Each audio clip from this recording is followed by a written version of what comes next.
Hi, everybody, and welcome to another episode of Signed the Traitors. I am your host, Katie, and we're brought to you by the power of friendship. Oh, no, wait, that was just this episode of The Traitors. It was brought to you by this power of friendship. But I am here with my friends, Javier and Isaiah, to talk about this week's episode with everyone listening. How are you guys? I'm doing good. This was an episode of Traitors, so we'll see what we have to say about it. It But was I'm ready to talk about the episode or whatever happened this episode. not a ton. The only people who got traded here is us because we sat through this crap. But I'm here another week to talk to you fine people, but not a lot to talk about in general. I've fallen asleep watching this for the first time ever. And what are we doing here? Yeah, what are we doing here? I think that's the question we should be asking because I think we lost the plot. I think as soon as Rob just has had no adversaries this entire game, and I think it's time to just wrap it up. Let's just wrap it up. We know what's going to happen. I can't imagine that Rob's going to get voted out before the end. Maybe surprise me, but I would like to hit the fast forward button and just see what the result of the game is because not much interesting gameplay happening here at this point in the season. I mean, we only have 2 weeks left, so we're almost there.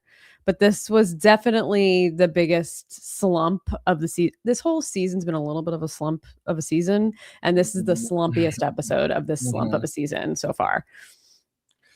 Yeah, I just want them to crown Rob at this point. That's the only way this season can end on a somewhat decent note for me. Yeah. Yeah, and it's kind of a little disappointing because I do feel like the show at this point in terms of entertainment value and returning value has come down to the reunion that has been heavily speculated. Some of the people who are actually in the reunion have spoken a lot about what to expect and all this stuff, and if they don't air this or that. I don't really care about the Lisa versus Colton feud. I don't really care about Candace versus Rob. I mean, sure, we'll get a couple of insults, we'll be like, this person ate that person up, and then it's going to be like, all right, when we look back on this season of The Traitors, season 4, are we really going to be like, that was a great season because Lisa said this at the reunion? No, I'm not even looking forward to the show anymore because this cast, the remaining cast, is so, I'm not even going to say boring, but just complacent and comfortable and just so nonchalant, and it just doesn't feel as competitive. I'm not seeing the hunger that I've seen in previous seasons. It's just we're here. Yeah, I agree with you. I think there's a couple of exceptions to that. I think Kristen is trying to play. Rob obviously is playing, but I feel like even at this point in the season, he has to know that he's going to win because he's got everybody. I mean, I don't know. I'm just assuming. I cannot imagine any other outcome. That would be completely jarring and wild. And I actually think it would make the season worse if Rob doesn't win, because if at this point Rob doesn't take it all the way to the end and win, it's what did we do this whole time? Where was the story? Where was the editing? He has faced literally zero adverse. What is the word I'm looking for? Adversity. Thank you. Because I said the other word before. I was like, wait. But it would be crazy if they came in the last 2 episodes and flipped everything on its head, which is just terrible storytelling. So we just have to assume that he wins. I'm ready for Lisa to go for it with Colton at the reunion just because I want to see it, and what else is there to talk about at this reunion, and Colton deserves it. But there's a high speculation that they also won't show it because a lot of it has to do with his past legal issues. So I'll be upset if we're getting all this social media conversation about it, and Lisa's commenting on it and saying, you wanted a housewife, you got a housewife, honey, and all that stuff, and then we don't even get to see it because even she was like, I don't know if they'll air it, which means they probably won't. They need to release the tapes if they don't air it. Yeah, release the tapes. Release the Rinna cut. Release the Rinna cut. Yeah. Oh, man. Yeah, I don't know. I think this was an interesting season of the Traitors, and maybe interesting is the wrong word because it's actually not that interesting. But Are we're talking about like it's over already? Like it kind of feels like it is a little. I don't we know. have 3 round tables left. We're like, this is a great season. I mean, this is an interesting season. Yeah. It's like it's not even over yet. That's why. True. But the entertainment value is gone. Like everyone is Exactly. gone, bro. It's crazy. Everybody hates the Housewives, but as soon as the Housewives go out on these shows, the entertainment's gone. I'm just saying. I think all the mass chunk, and this could be me being biased, of viewership for the show is Housewives, Big Brother, and Survivor fans. And when all those people are going outside of Natalie, but like whatever, like there's nothing else to really like you know, even like the new people that we get introduced to, like usually there's like some like bright end of the tunnel, but like this cast is just so like ditzy, like they don't really understand what's going on, so it's not giving me hope for every other week, you know, like I don't, it's kind of frustrating. Yeah, I think it's also frustrating that there's things, right, about Rob's game that could be talked about in the game itself, and everybody just so misted. And I was just saying to you guys right before we went live that I spent a little bit of time watching Boston Rob and Bob the Drag Queen's podcast, which truthfully more entertaining than the Traitors this season. So like if you're not, that is like, watch that instead of watching the episodes because they actually have a really great dynamic and they're very funny. And I just wanted to see what they had to say to like refresh myself on the episode so I didn't have to watch the episode again. And Dorinda was on and they were interviewing her and they showed her the moment that Rob murdered her. And she was like, oh, it gave me butterflies that he said he was my ally and I was his ally and that he trusted me. And they were like, Dorinda, he murdered you. And she's like, yeah, but I feel so much better knowing that he said that I trusted him and that he trusted me, like, and that I was his ally. And that to me just wraps it all up in a bow. And she said, Natalie, Maura, and herself were completely under Rob's spell. And that to me tells me like Natalie's not going to, who knows, maybe she'll flip the switch. Dorinda was out of the house so she didn't get to see how the season wrapped up. But like, I can't see that happening. And that's just sort of the theme. And you got Alan Cummings already doing interviews when they were like, who is the best and worst traitor? So like, Daniel Reyes is the worst and Rob was the best. Like, oh, so even he said Rob is the best, his future ex-boyfriend, and he said Daniel Reyes is the worst. Why are you saying that already?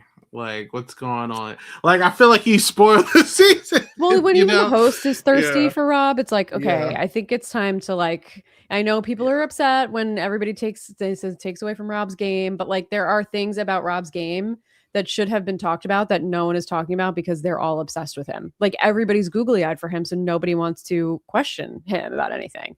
Which, like, good on him. I gotta give him a pat on the back for that. But like everybody else needs to get it together.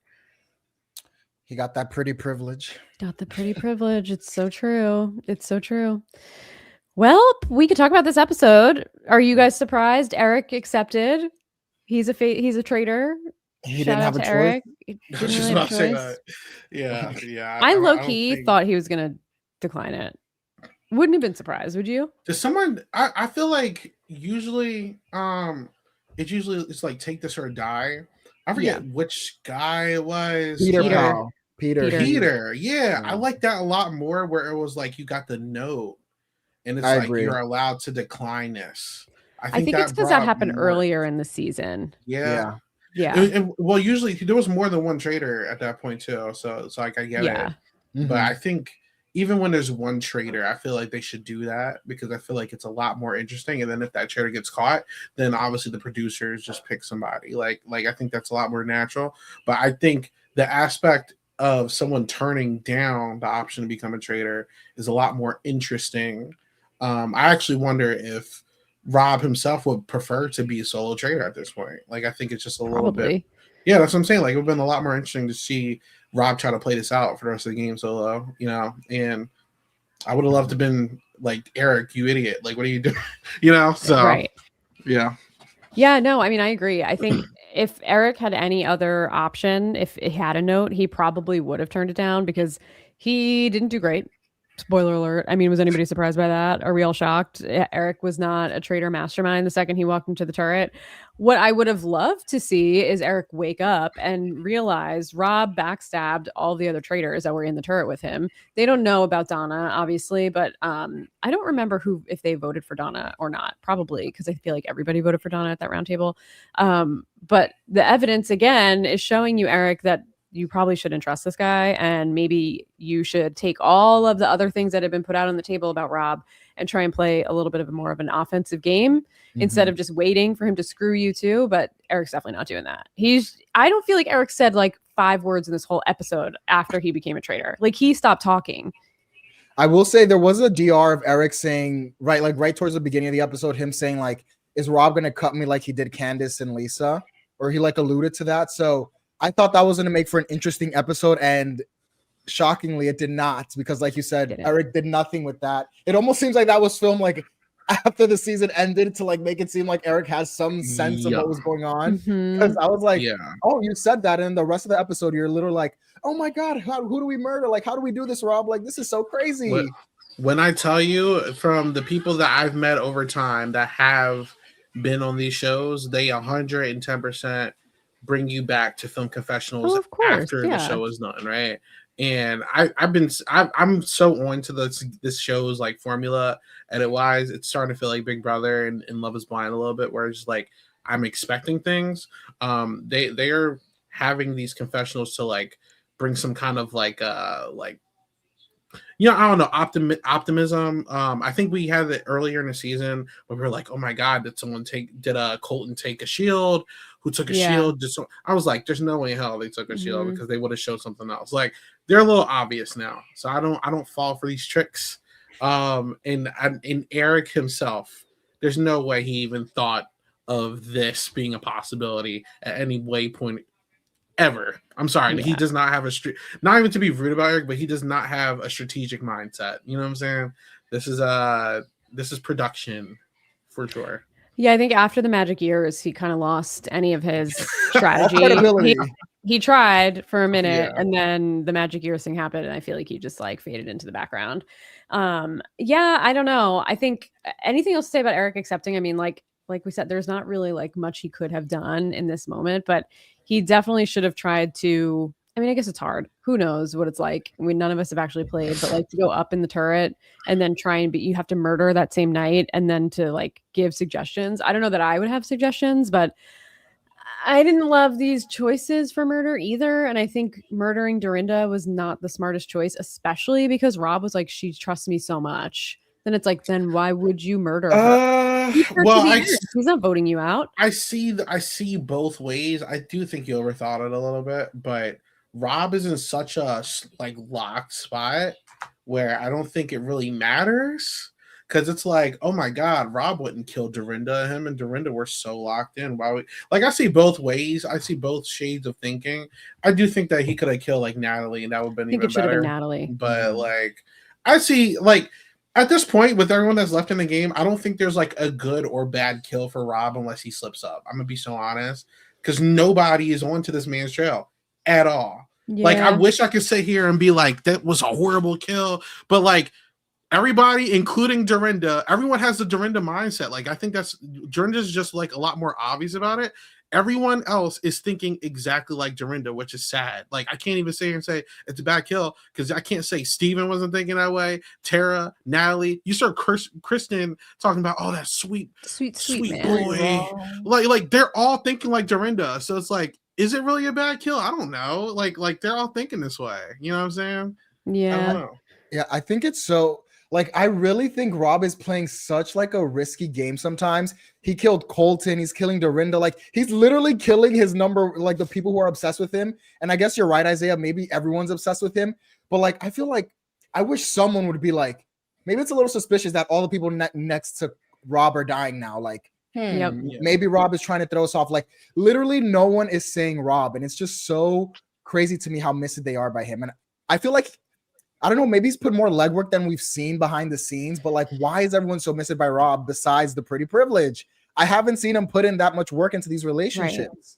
There's literally scenes of him in this episode laying on the couch, and Eric even talks about it. Like, I'm panicking inside, and he's just lounging on the couch. Like, it's like he's unbothered, which I'll be honest. should also be a sign to people in the house of like, why is Rob just so chill when he's not safe? If he's a faithful, he never is worried about getting murdered. He's always comfortable coming down to the like. No one's worried that he's gonna go. I think it's we kind of saw this awakening around the Ryan vote, because a big complaint from us with Lisa and Candace were like, why, especially Candace, was like, why are you eliminating all your allies so early in the game? And I think with the Ron vote, that was really like our intro to like Rob seeing like, I need to make allies, like I need to, you know, be ride or die. And he was ride or die with Ron and Colton, who were were the big faithfuls of the house that everyone painted as traitors, you know. So it's like it was a combination of that, as well as that big alliance being formed around what was it, the extra vote. A lot of these people aren't from competitive reality TV, and you know, any reason to have an alliance is a one to make one at this point. They probably feel ecstatic to be included in something. So it's like those two things, like one, his voting history has shown that he has voted with the faithfuls like every single time. It doesn't even look like he's like shady with his votes. And then he's also called out traitors incorrectly. That's the only time he talks. For sure. And then there's the alliance. And the alliance is with all the people that are very talkative outside of Johnny, who's kind of like burying his own grave. So it's like until it gets to the point where it's just the alliance and they have to look inward, the outward people who aren't in the alliance are naturally going to get picked off until it's like down to that 6, and then they'll might get interesting. But like there's no excuse to really look outside of the alliance because they voted twice correctly. You know what I'm saying? Like I get it. So it's hard. It's hard. Like he's very insulated, but it's also like people not thinking outside the box, and you know, just a lot of other foolish things from faithful, like a lot of faithful crime here that's kind of like taking people off of his scent, you know? Right. Yeah, I mean, I feel like there's so many things that we can point to from watching the show that would just paint Rob as an obvious traitor. I don't know. Again, my biggest, I think, like gripe with these people that get cast are just like not watching the previous seasons, and like even just trying to think about the themes that are present every single season in a row of like Glances says here, the guy that gets 2 traitors out 2 weeks in a row and then doesn't get murdered. Why would the traitors want to keep him around? Why? It doesn't make any sense. Why would a traitor throw him under the bus and then from one put his name down, and then the next week for a rogue vote, and then the next week throw him under the bus at the round table as if they're not trying to give you a gift, and still nobody is biting it? It's like, you know, he's so chill all the time, never worried. It's like, guys, come on, it's like literally right in front of your face, and he's basically the only name that hasn't been out, so you should just try it and see what happens, at least see what he has to say.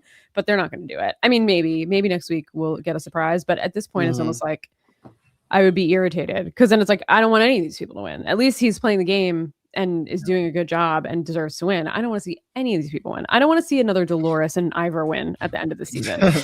Like, I'm out at that point. I don't think Rob gets a lot of credit for the Lisa elimination. I think a lot of people Colton and then Jam screaming it was Lisa on his way out. So like I can see how that one gets overlooked. The Candace one for sure, I feel like people should have looked at a lot closer. Yes. But it doesn't help when you got someone like Johnny pointing fingers everywhere and Christian pointing fingers everywhere, and it gets lost in the sauce at that point. So it's like, again, he's doing very well. Like if he ends up winning, he's up there like behind Zuri for me. Like he for US trades, like he did very good. But also, to be very fair, and I'm the first person to give credit where credit is due, there's a lot of faithful violence in the season. And even the people that I love, like Tiffany on her way out, pointing her fingers at the wrong people. Michael throwing his finger at the wrong people. Ron throwing his finger at the wrong people. Like everyone's, there hasn't been a single person outside of like maybe Colton that was a faithful who actually sniffed out a traitor. If we're going to be fair, honest. Not that I'm gonna back Michael here, but Michael did say it's one of the humps. A pretty boy, yeah. And he said it was either Rob, Colton, or Steven, and that's someone that watched the show. Like, So No, he got it. Rob Cesternino probably would have gotten it. I mean, it's the people, but I will say they obviously did a good job, and I guess it's more of Donna doing a good job, was putting those short lists together and getting all the gamers out early. Oh, yeah. Agreed. Well, speaking of Johnny's got all the heat on him this episode. Everyone's coming for poor Johnny. I mean, this is another thing about this season that's irritating to me, is just like the constant groupthink. And it's like, once they're on a name, they will not let it go. Even if there's no like actual evidence. Johnny got out of it unscathed this week, maybe, at least short term. Who knows what's going to happen moving forward. But like, this is the thing where I also feel like it's they're painting themselves into a corner because they're only focusing on one person, and then they're all convincing themselves that it's this one person with no actual evidence, and they're not looking at anyone else. The only person who is Kristen, and then eventually Natalie comes along and she starts looking elsewhere, but we could talk about that when we get to that point in the episode. But like, what did Johnny do other than befriend Candace? It was really just Candace saying Johnny should get a shield. Yeah, I haven't seen like the whole jumping onto the Johnny bandwagon does not make sense to me. There's literally like the Steven one makes even a bit more sense to me than I agree than Johnny. Like Johnny, I feel like people are just because you're friends with Candace does not make you like a traitor. Like we've seen that all the time. It just feels like very weak evidence for Johnny. So it's just very bizarre as to why they're all on the Johnny train.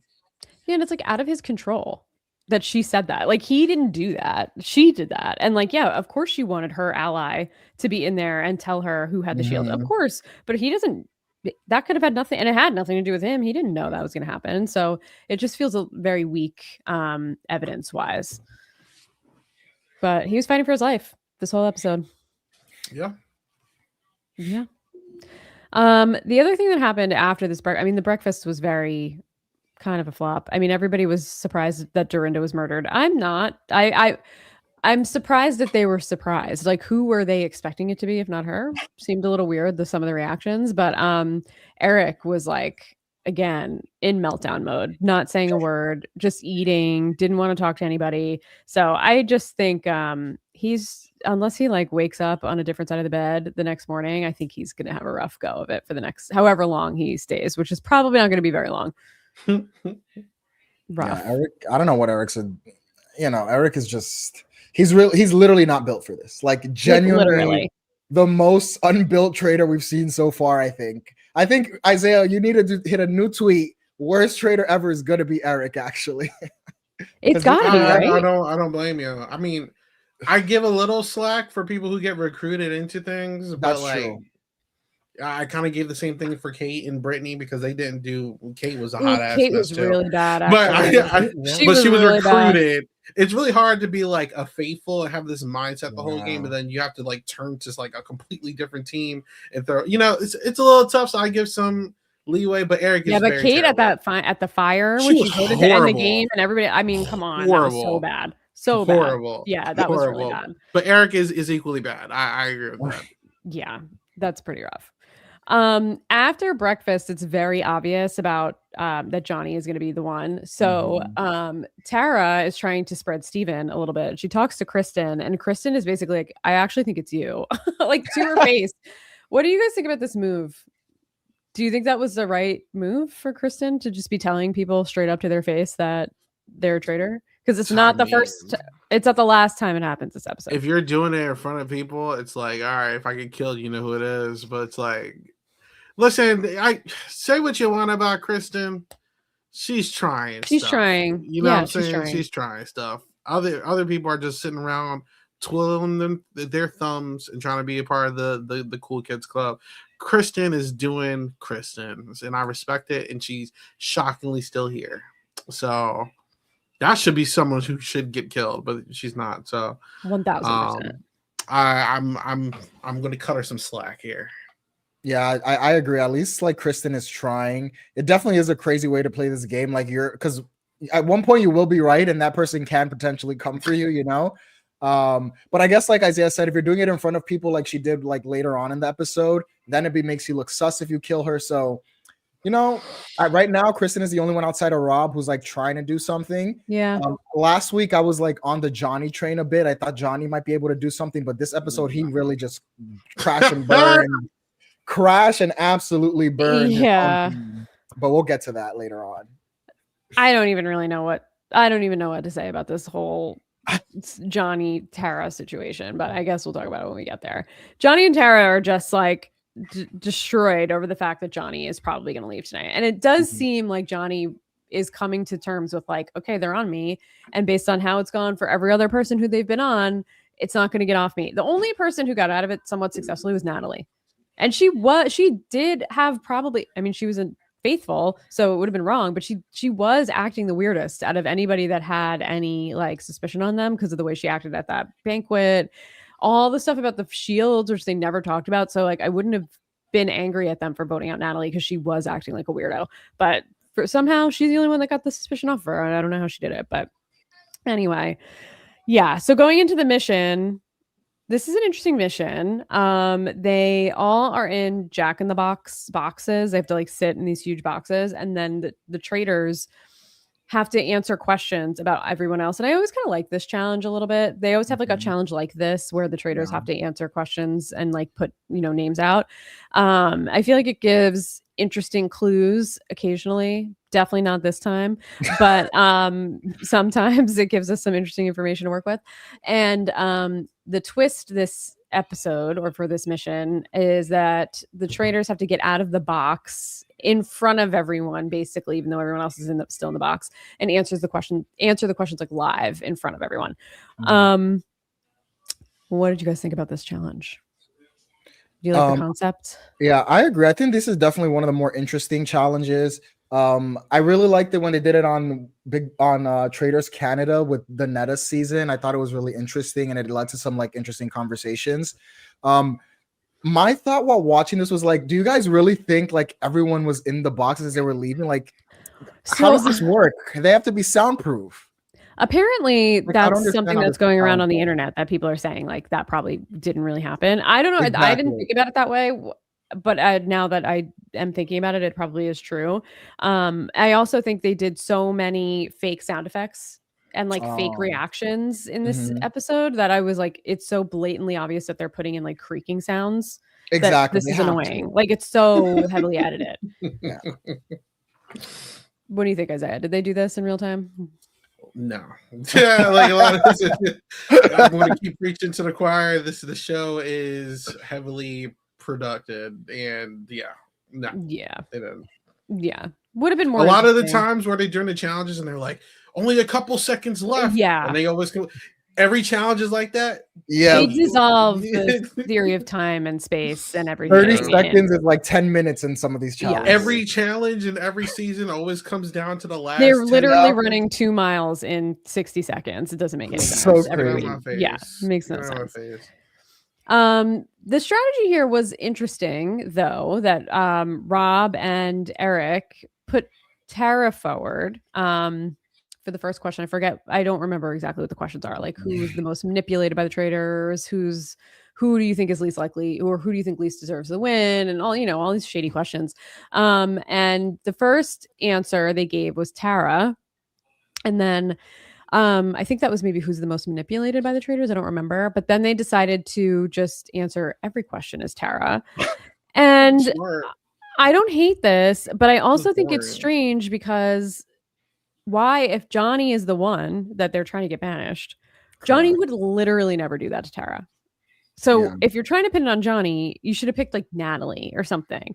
And then Natalie would have crashed out and it would have been like a whole thing because she would have. And it would have been a whole thing. But yes. And like Tara did kind of crash out a little bit, but we had potential of a Natalie crash out. And I feel like she would have been the right one. You gotta remember that this cast is not prone to common sense. So like agreed, but like history shows that none of that would have mattered at all. I'm just being honest. The thing that kills me though is like why did nobody say if Johnny's the traitor, why would he have put Tara's name up for every single one? Common sense does not exist with this cast. Clearly, I understand any other season or any other players out here. That was not happening with this group of players. Not even a little. You know what I'm saying? So no.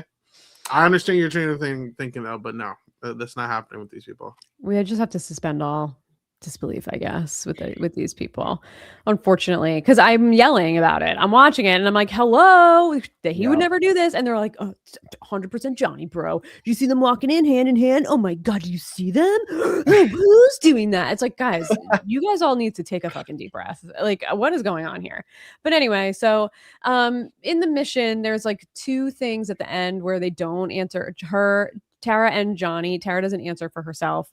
And then Johnny also doesn't answer Tara. And they're like, wow, that was weird. Because we all said we were going to go for Tara. And then you guys like didn't do it. And I was like, I can't. Like, I just can't. Everybody's in such a weird clique in this season. It's like irritating. This is the group that voted people out for footsteps and magical ears. Mhm. I'm just saying, I don't. At least that was something, though. I'll give them that. You thought you heard something.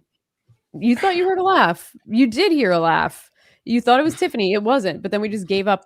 Like the laugh never happened. We never revisited this laugh. You heard footsteps. You thought it were these footsteps, but like then we never revisited that after when it wasn't Tiffany or whoever. I don't know. Those are all like actual pieces of evidence that they could have dug in on, but instead they just let them all go, and it's weird. I can't. It's just frustrating. The show's frustrating. Well, at the end of this mission, we get a short list. And the traitors can only murder 4 people tonight. And the people they put on the short list were Johnny, Tara, Kristen, and Natalie. And the reason they put Johnny and Tara up was to just put suspicion on them as if they're the traitors, which I actually think was a good move from, I'll say the traitors, but it really was Rob. Rob did this whole thing. Eric contributed literally nothing to this entire thing other than like walking in and out of a box, probably filmed at another time period. So it doesn't matter. Too, by the way. What's stupid? The whole boxing. I didn't care for that either. If they actually had to do it in like, you know, in front of everyone, that would have been interesting. But there's literally no way. Yeah. Unless you're right, unless they were soundproofed. There's just literally no way. Which I guess it couldn't have been because they heard Alan, right? Asking the questions and giving them instructions. I don't know. What do you think about these murder choices? Johnny, Tara, who were the other two? Natalie and Kristen. I think these are good options because I think they I guess late. So let me rephrase this. When I was watching it up to this point, I thought they were good choices because I agree. I think Kristen needs to go, but I think towards the end of the episode, when what like who Kristen starts pointing fingers at, then makes it a little bit sus. But overall, I think these are pretty solid choices. Just because I think Kristen should be their next target at this point. Kristen should be their next target. I don't think Johnny is a smart kill because at this point, people are already suspecting a guy. And the quicker you let guys go away, the quicker it's going to come down to you too. So you need Johnny to stay here. You need to, as sucky as it sounds, and I know what people already think about me on social media, you need to target the women in this situation. Because, I mean, listen, it's 2 guys left, and there's no guy traitors that have been eliminated yet. So it's like, you guys are in a spot where you have to just kill the girls. And, I mean, Mark's never going to come after you. So, like, whatever. You know, like, this is just where we're at. Honestly, kill Kristen, kill Natalie. Like, you're perfectly fine. I don't think Tara or Johnny will ever point the finger at Eric or Rob, to be honest with you. So, yeah. No, I mean, I agree with you. Just based on the numbers, 3 traitors have gone out so far and all 3 have been women. It would have to be a guy unless they did a whole season of all women traitors, which is possible. But I think it's right that they stacked the boxes or stacked the shortlist with some of the women that are left. It's interesting though. I just, again, like if I'm in the game, I would be like, why is Maura still here? Oh, because she's Rob's bestie and Rob's a traitor. Right. Like she's never been up for murder. Like she's never, those are the types of things that I just feel like should stand out. But I know it's too much common sense. I shouldn't assume these people are going to operate that way. Yeah. I think it was smart that they put Johnny in and Tara in like the running. I don't think they're going to kill Johnny. And I think Rob even said as much, like, when they pivoted at the roundtable, they want Johnny to be around next week so they can pin it on him next week. And that's 2 roundtables in a row where their names are not coming up. So I think that is a smart move. I think the next kill has to be Natalie. I think it has to. I think if they move forward with Kristen, like you said, Javier, like it's unfortunate that she had the shield the night before because it should have been her at that point. That would have been the smartest kill because she's the only one with a little bit of a brain. Yeah. And she's playing hard. She almost like took the energy from Colton and like put it into herself, because she was such like she was anti Colton. She's like, he was, running the show. She's doing a lot of the same things that he was doing by like just confronting people and saying like, oh, so you're a traitor. She did it twice this episode. Yeah, I know. No, I know. It's crazy. Yeah. But listen, it worked. Colton was right once, and she's also right the second time she does that. So maybe it's a move. I will say the difference between Kristen and Colton is that Colton was like annoying about it. Like Kristen is just going up to you and saying, I think you're a traitor, but she's not even trying to rally troops. Like she's just like, I think you're a traitor and I'm going to say it, and whatever happens, happens. So to me, it's not as annoying as the way Colton was playing his game. So I totally agree with you. I'll give her some props for that, I guess. Totally. I totally agree. All right. Well, so after the murder, we go back into the castle, and for some reason on the way back from the mission, Johnny, I guess, is just feeling so defeated. He just knows that he's done. And his body language is showing it. And that gives Natalie something to say about like, oh, you know what? Like just his reaction right now, I actually think he's really faithful, which she's right. He is. So she's trying to put back some more suspicion on Steven. There was like some with the Dorinda stuff. And she does use that same evidence, I guess you could say, of like, why would Lisa put the gold in his box, which I do think it's not a bad theory. That's using evidence of something that actually happened that was weird. So I'm not mad that they keep bringing it up, because it's something that was uninvestigated. It's just wrong. But at least they're like trying to take things that happened that were like unusual and put the pieces together. So like I could give them that. So she's trying to put some people on Steven. She doesn't think that it's Johnny. She's talking to a couple of people. I think one of them is Rob, because Rob does say like, I'm not going to be able to talk to Eric before this roundtable, but I do want to pivot and go vote for Steven tonight, because then we can get Johnny out at the next one. And that's like there's 3 roundtables left. This would be a good opportunity to get like 2 dudes out. And then like he would only have to survive the last one. Not mad about that. I think that's the right move from Rob. And Johnny and Tara also are like, you know what? We're just going to be besties. We're just going to tell everyone that we're besties. We're just going to show up and be besties. And like, they're going to have to take us down together. I don't even care. We're like so in it together. Like, whatever. What do we have to lose? Nothing. And I'm like, well, one of you is still going to be in the game. If Johnny goes out, like Tara, you should still try and win. But like, okay, I guess you don't care.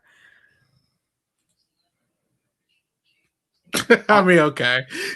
I was just like, so the way that I was looking at this was, first of all, it reminded me of, I always have to bring everything back to Big Brother, but it reminded me of Big Brother season 18 when Bronte came out as like a mathematician. Like Johnny and Tara were like, we're best friends. I was like, okay, like, why do I care? Like, I still, like, if this house still is going to think you're a traitor regardless of whatever they say. It just felt like such a, like, I don't feel like they were acting like it was going to be like this empowering move. Like, we're going to walk in hand and let the world know. Like what are we doing here? Like, it's not that deep. People are still going to think you're a traitor regardless, Johnny. Like, it doesn't really matter what you say about that. So it just felt like a very, like, unnecessarily, like they were like hyping up something that I don't think needed to be hyped up.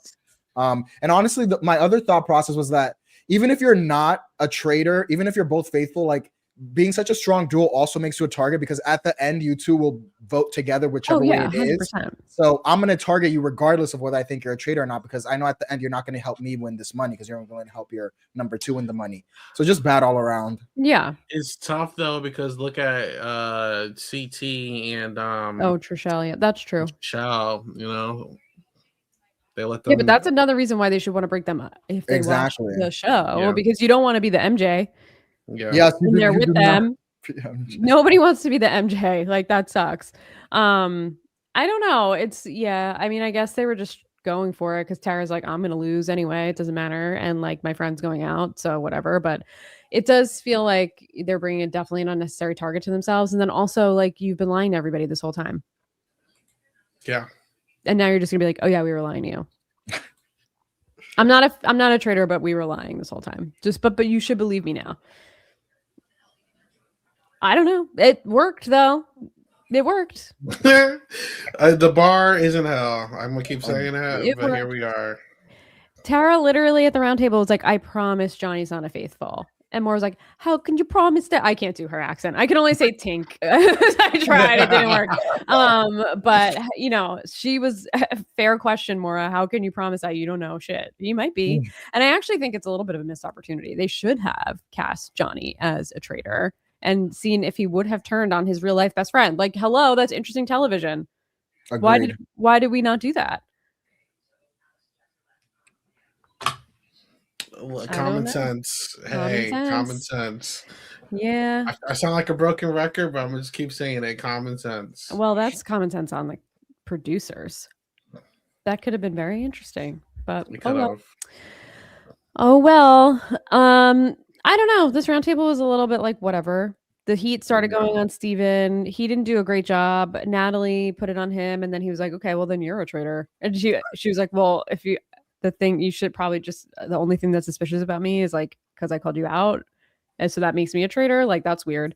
So I think obviously that didn't work out for Steven, and Steven TLDR is out of the house. He's gone. He got voted out, and he was just like, "You guys blew it. I'm a faithful." And like, yeah, the whole season everybody's been blowing it. The one thing though, actually, I do want to talk about is that Johnny brought up the conversation he had with Candace in that room being strange, which is fair. But why did Steven not say, well, you want, yeah, okay, fine. Maybe that's weird. But you know, it's even more weird. Rob came in and was like, can I talk to you? And kicked me out of the room. So like, what were you? And then she voted for Rob at the round table and buried him. So like, that's weird.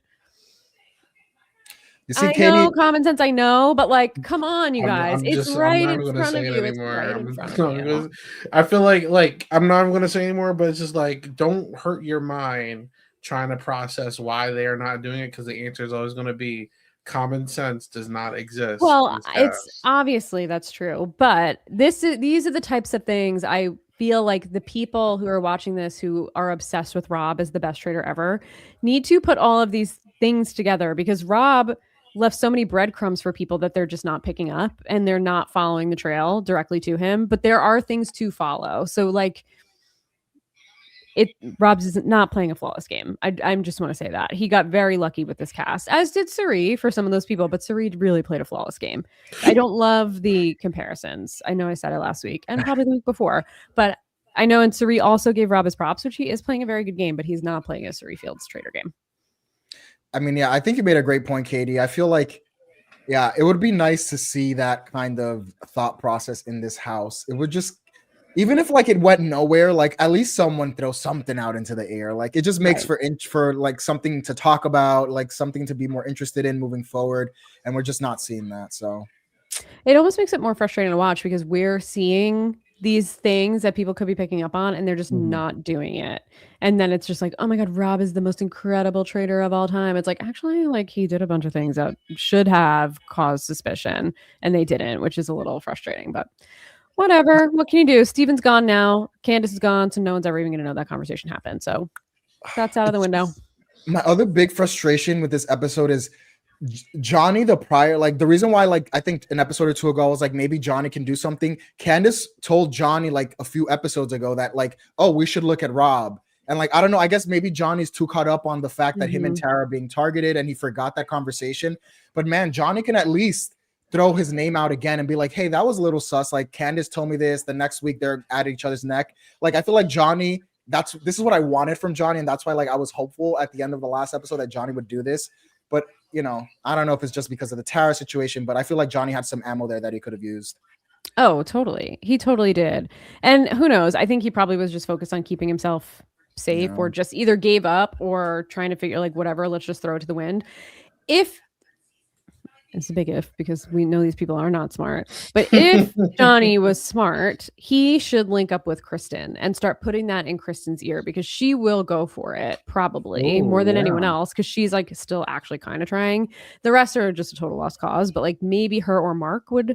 I don't even think Mark would really look at Rob because he's like one of the guys, but I could see Kristen trying to go for it, but who knows? Kristen also was like, I don't care what anybody does today, I'm voting for Tara, which I'm like, how is that helpful when there's not a lot of people left and every vote counts? Like, why? What's the point of that? Yeah, no one's voting for Tara. So why are you saying no matter what, I'm not switching and I'm voting Tara? Why? It makes you a bad faith. Like that I don't want literally why? around. What is the reason? I don't understand. Annoying. You're just throwing votes just to throw votes. It just makes no sense. Yeah, like at least give information as to why you think it's Tara. If you're gonna say I'm going for this person, then at least fight for that, you know, then it makes it seem like, okay, like maybe I should listen to Kristen. Right. Yeah, I don't know. The whole thing's crazy. Well, so Steven's gone. Johnny and Tara made it through. And then at the end of the episode, we see Kristen talking to Eric in the kitchen, and she's like, bro, what's up with you? You say nothing. And like, where you have no opinion about anything and you're just going with the herd. It's like really suspicious. And Eric fumbles through something to try and like say, like, I don't know. And she's just like, well, you know, you need to start having some opinions because like this is really weird. And like, you know, you're a follower and it seems like you're trying to hide. Says it in front of Rob, which is probably the biggest like nail in Eric's coffin because Rob's gonna be like, Johnny next week, Eric the week after, it's a wrap, and he's gonna win. Hopefully, I mean that should be what happens here, and it seems like Rob is at least strategic enough to be able to put those pieces together. So he should definitely use that to his advantage. And then Kristen goes into the room she's with Rob, and I forget who else is in the room. Is it Mark with her? She's saying it in front of two other people. It's him and someone else. But she's like, if I get murdered tonight, you got to look at Eric. And she's on the short list. So, sorry, before we move on to that, I do also want to bring up that they asked again this week who has the dagger or like if anybody wants to use the dagger. And then Natalie just fucking outed Rob at the round table for having the dagger because she's like, I'm the only one left that like is up for murder in the dagger. And if you don't tell them you have it, they're going to kill me. And he's like, okay, yeah, I have it, whatever. And I'm like, hello, you should be dead. You should be dead. There's no reason you should be left in this house. You have the dagger. And likely there was a traitor in that group with you that should have known that you had the dagger because there were 6 of you. And he's not on the short list tonight, obviously, somehow, because Rob never is up for murder. Was weird. Why would Rob never be up for murder one time when he's obviously such a faithful? I don't know. But this should be like, everybody should be like, wait a second. So Rob had the dagger and then didn't tell anyone that he has the dagger. And like, no one thinks that's weird also. And he's not even like, yeah, whatever. Okay, I have it. And he's not even mad at Natalie for outing him at the table for having it. I'd be like, what are you doing? They're going to kill me now because of it. He's just like, yeah, whatever. Cool. I have it. Guys, please. It's literally right in front of you. It is so obviously right in front of you. I can't. Yeah. The fact that he was like so unfazed by that, like, that would automatically turn on my flags. Like, oh, so you don't care that the traitors might know this and can kill you, you know? So, right. And also, like, why would Natalie do that? I would be so, even if I wasn't a traitor, I would be so mad at Natalie. I'd be Natalie's the most annoying faithful. Like, I can't. She is so annoying. This whole season, she has been so annoying. Very selfish. She's a very selfish. Yes, that's the perfect word for Natalie. She has been so she's not a team player. Like even beyond, like I remember people used to talk shit about Janelle, but this is like worse than Janelle on her season. Like she is just so selfish all season, and this was like the icing on the cake of a selfish move. Do we think she's no? Going? I don't think Ashley should. I don't think I see Mary in the chat. So Ashley should. I don't agree with that in the Traitors. If you are in this type of game, I agree. Yep. In if Survivor, yes. Yeah. In this game, if you're a traitor, you could be selfish too. There's nothing wrong. That's why Rob is doing so well. You're allowed to be selfish, but as a faithful, you need to be a like team player. If you're like in a Colton spot where like he was like, I'm going to go for every shield now and blah, like, all right, whatever. Like if you're just by yourself and your back's against the wall, as you should, but like no one's even coming after her. Like, what are you doing? You know? Well, hopefully they come after her tonight and murder her because there's no other choice that makes any sense because obviously it's not going to be Johnny or Tara. They should kill her. Especially now that it's out, like who has the dagger, it should be her that gets murdered. If you're a traitor, and Rob obviously has it, but like you shouldn't want somebody, you should want everybody out, or like you know that she doesn't have it. So I guess it doesn't really matter. You really should want Rob out. That's who you should want dead if you're a traitor, but he is a traitor, so it doesn't really matter. Yeah. But it has to be her, unless he's gonna fully throw Eric totally under the bus and kill Kristen. What do we think? It's gonna be one of them. I guess there is a world where someone could connect the killing of Natalie to Rob because Natalie just like slighted him in front of everyone. Do I think it is this world? No. No. But that might be the only reason that they can hesitate a bit. And honestly, I think Rob could convince Eric to kill Kristen. I And he would be like, 1000%. yeah, let's do it. And then get Johnny or Eric out and then do the same exact plan. So there is a world where I think Kristen does go instead of Natalie if Rob does see it in that light that like going for Natalie makes him look sus. I don't know. I think that Eric is just dumb enough to be like, yeah, no, we gotta kill Kristen because she thinks it's me, so we gotta kill her. Which she's out there to everybody being like, yeah, if I die, look at Eric. And then Rob can very easily be like, yeah, it's Eric. She said to me, if I die, it's Eric. And then she died, and it's obviously Eric. And then save Johnny for the last round table. Like, yeah. It would be crazy actually to not do Kristen for Rob, but I mean, who knows if Eric's gonna twist his arm. I don't think Eric's even gonna care. I think he's just gonna be like, yeah, no, she's suspicious of me, so she's gotta go. Eric just wants to keep his fan base and his pretty boy image intact. That's all he cares about. Yeah, I don't know. Wrong show for him, brother. Wrong show. Very much so. Very much so.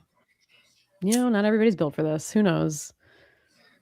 Who knows if any of us would be if we got on this show? We could be just as embarrassing. True, yeah. I would look like such an idiot if I'm on the show. I'm telling you right now, I look terrible. I already know I would. Me too. And then everyone would refer to all of my podcast recordings about me talking crazy. Like and be like, look at you, Isaiah. This is how you played, and you talk so much. Rob was so lucky to get out early. Yeah, he was. That's true. And he had a good read before he went out too. So like, he looks like he was a mastermind. Yeah, even though he was only in for like 2 episodes or 3 episodes or whatever. He still played very well for those 3. So, yeah, I don't know. I guess it's just this game, as I said all the time, it's very luck based. Yeah. And I think especially as these seasons go on with the twists and the short lists and all these other things, like it's even less strategic because if there's so many less people that are eligible to be murdered, it's like it's really just like the luck of the draw. Well, I learned that after season 2 and season 3. Mainly season 2 was when my eyes opened very wide. And I know a lot of people weren't because it was Phaedra that was benefiting. So like they stay silent. I think everyone was forced this season to start to really see the true colors of the Traitors game. And that's why there's such an uproar. But I've been saying this. It's a little flawed, but I'm here for the vibes.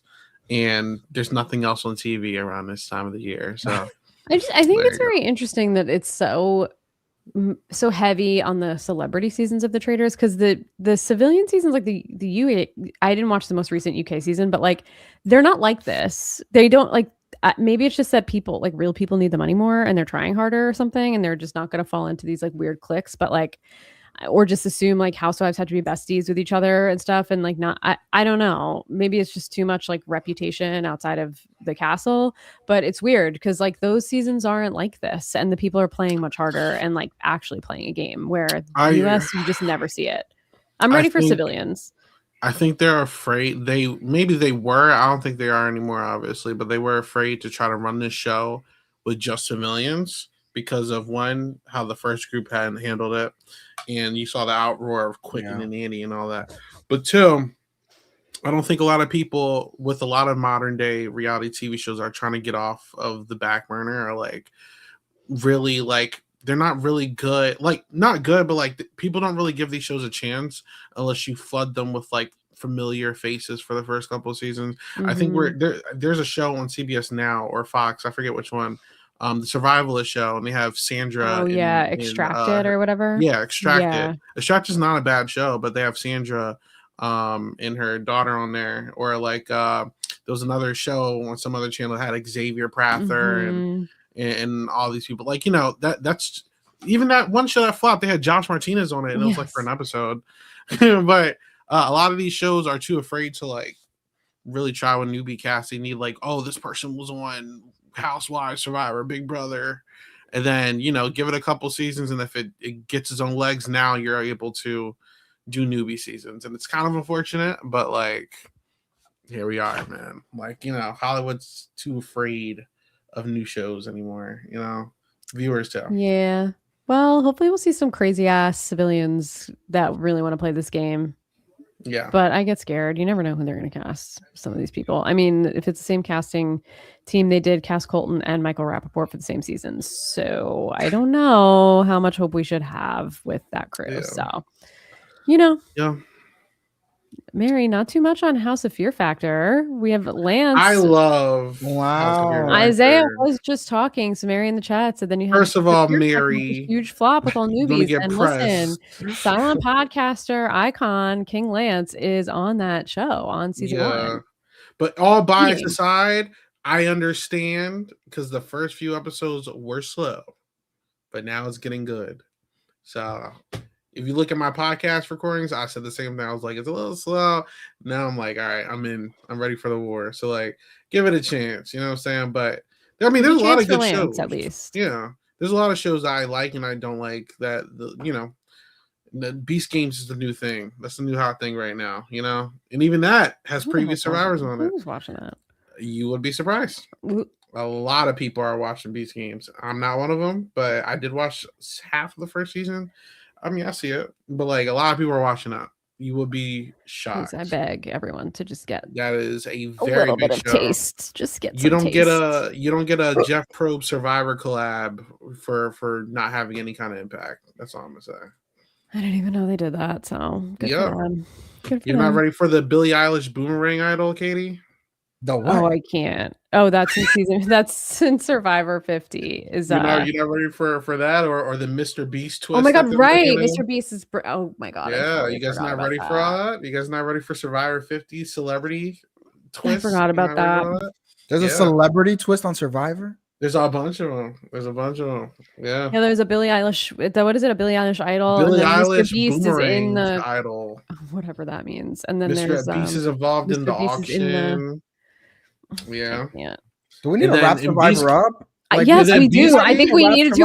I think we needed to a while ago. And then I think we this needed Beast to Game season, there's a whole episode where Jeff Probes in the Survivor Island they're doing Survivor challenges on Beast Games, and they have a survival style elimination with Jeff Probes. Yeah, Beast Games is the new hot show on the block right now. I'm at a loss. That's all I have to say. Jeff Probes, the guy who hates his players going on other shows, is all in for Beast Games, everybody. I'm just letting you know that. The power of YouTube. Yeah. I just saw Jesser from YouTube, a part of NBA All-Star Weekend with Adam Silver. Look, YouTubers are taking over everything right now. That's all I'm going to say. And Twitch streamers. Twitch streamers, yes, that's true too. What a world. And podcasters. Not us, though. Maybe one day.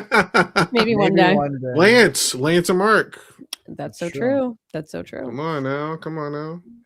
Well, we veered off track. Very so that tells me there's nothing else to talk about. This there's episode nothing sucks. else to talk about with this show. This episode sucks.